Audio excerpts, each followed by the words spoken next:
اولیاء اللہ کی شان سے ٹکراتے ہو؟ حضرت ابو ہریرہ راوی ہے ایک حدیث کے، فرماتے ہیں کہ اللہ کے رسول نے فرمایا، اور یہ حدیث قدسی ہے، پروردگار عالم نے فرمایا، اللہ کے رسول کہتے ہیں پروردگار عالم نے فرمایا، من عاد لی ولیا فقد آذنتہ بالحرب، جس نے میرے ولی سے دشمنی کی میں اسے جنگ کا اعلان کرتا ہوں۔ مشکوٰۃ شریف کی حدیث میں، مشکوٰۃ شریف کے اندر یہ حدیث پاک موجود ہے۔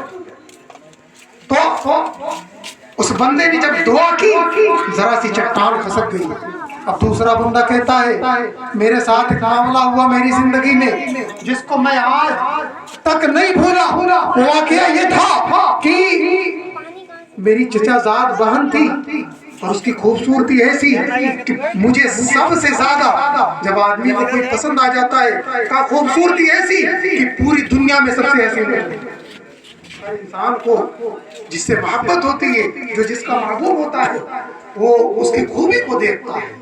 اسی لیے ہم اللہ کے رسول سے کہتے عالم صلی اللہ تعالیٰ علیہ وسلم کی ذات میں ذرا سا کوئی لان تان کرتا ہے ہم تڑپ جاتے ہیں اور ہم اپنی گردنیں کٹانے کے لیے تیار ہو جاتے ہیں، کیونکہ اللہ کے رسول یہ ہمارے بھی محبوب ہیں، ہم ان سے محبت کرتے ہیں اور بے پناہ محبت کرتے ہیں کہ ان کی شان میں ہم ذرا سی بھی بات سننا گوارا نہیں کرتے، بلکہ ہمارے علماء کا، ہمارے محدثین کا، ہمارے فقہاء کا یہ فتویٰ ہے، یہ فیصلہ ہے، یہ فیصلہ ہے، وہ کہتے ہیں کہ حضور اکرم کی ذات میں عیب تلاش کرنا کہتے ہو، اگر حضور کے بال کو معاذ اللہ کوئی بلوا کہتے تو یہ بھی کفر ہو جائے۔ بے شک بے شک۔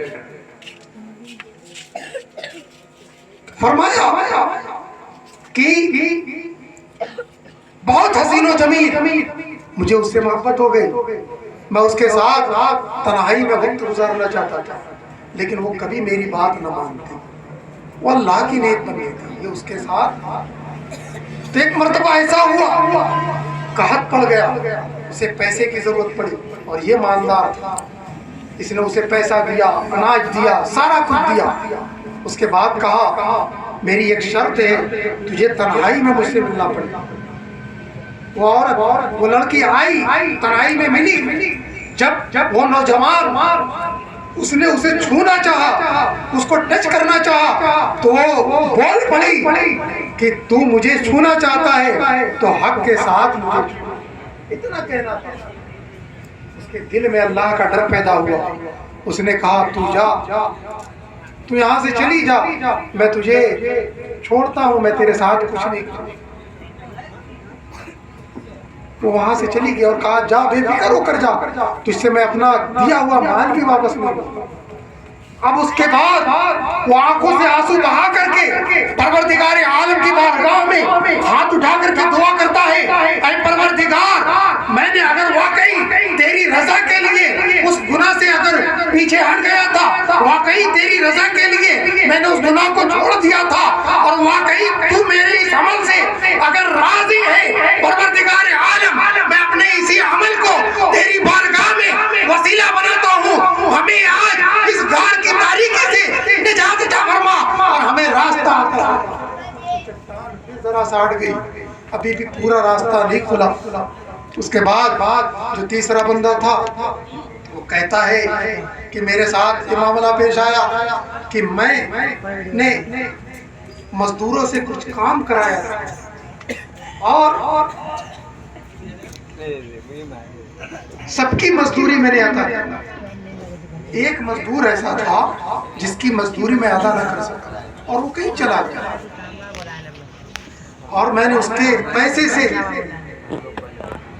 کچھ کاروبار کر لیا اور وہ بہت بڑھ گیا، اس سے درخت بھی لگائے، بھیڑ بکریوں کا ریوڑ بھی ہوا۔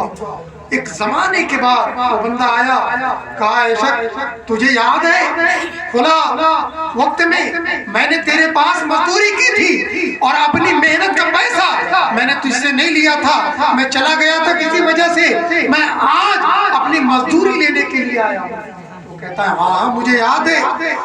اس کا ہاتھ پکڑا اور کہا یہ ریوڑ دیکھ رہا ہے, یہ بھی تیرا ہے, یہ اونٹ بھی تیرا ہے, یہ درخت بھی تیرا ہے, یہ سب کچھ تیرا ہے. کہتا ہے اشک تو مجھ سے مذاق کرتا ہے, میری مزدوری تو بڑی تھوڑی سی ہوئی تھی.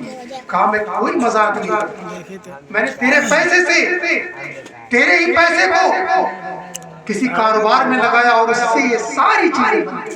اتنی ایمانداری کوئی دکھا سکتا ہے؟ اور اس نے سارا کچھ اس کو دے بھی دیا اور پھر کہا پروردگار عالم واقعی اگر میں نے تیری رضا کے لیے یہ کام کیا تھا اور واقعی اگر تو راضی ہو گیا تو پروردگار عالم میں اپنے اس عمل کو تیری بارگاہ میں وسیلہ بناتا ہوں اور تجھ سے دعا کرتا ہوں پروردگار عالم ہمیں اس گھر کی تاریکی سے نجات عطا فرما اور ہمیں ہمارے گھر کے منہ پر جو یہ چٹان ہے اس کو ہٹا دے تاکہ ہمیں راستہ مل جائے. اب وہ چٹان ہٹ گئی اور وہ تینوں اس گھر سے باہر نکل گئے. یہ متفق علیہ حدیث ہے, بخاری کے اندر کی موجود ہے اور مسلم شریف کے اندر بھی یہ حدیث پاک موجود ہے. متفق علیہ حدیث ہے اور اس کے راوی حضرت سیدنا عبداللہ ابن عمر رضی اللہ عنہ. تو بتانے کا مقصد یہ ہے یہ جو اللہ کے ولی جگہ جگہ تشریف فرما ہے انہیں ہماری زبان سے فضیلت بیان کرنے کے لیے محتاج نہیں ہے, بلکہ اللہ نے قرآن میں ان کے تعلق سے اتنا کچھ بیان فرما دیا ہے کہ ہم رہتی دنیا تک لوگ اس کو بھلا نہیں.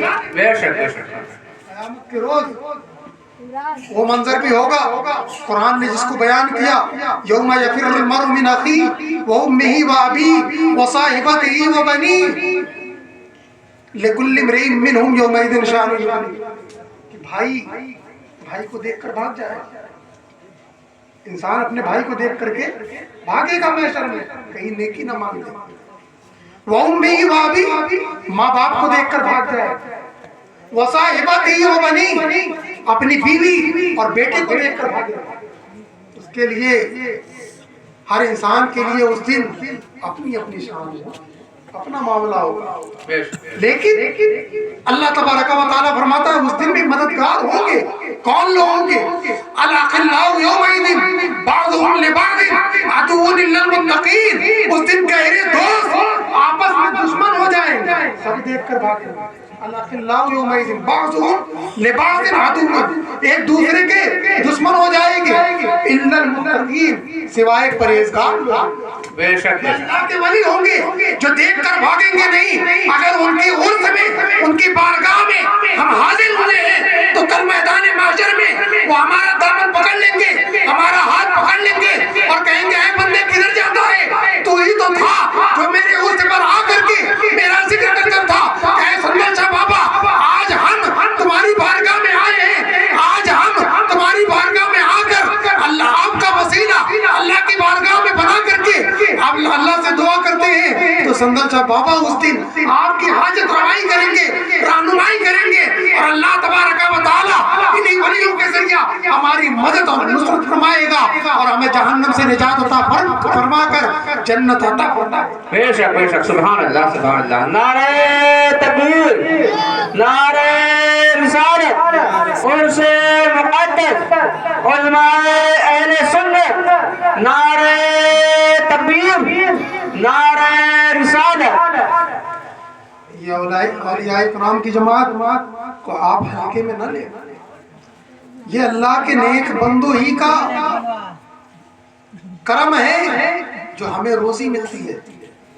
اور انسان تو انسان, جانور بھی ان نیک بندوں کی اطاعت اور فرما برداری کرتے ہیں.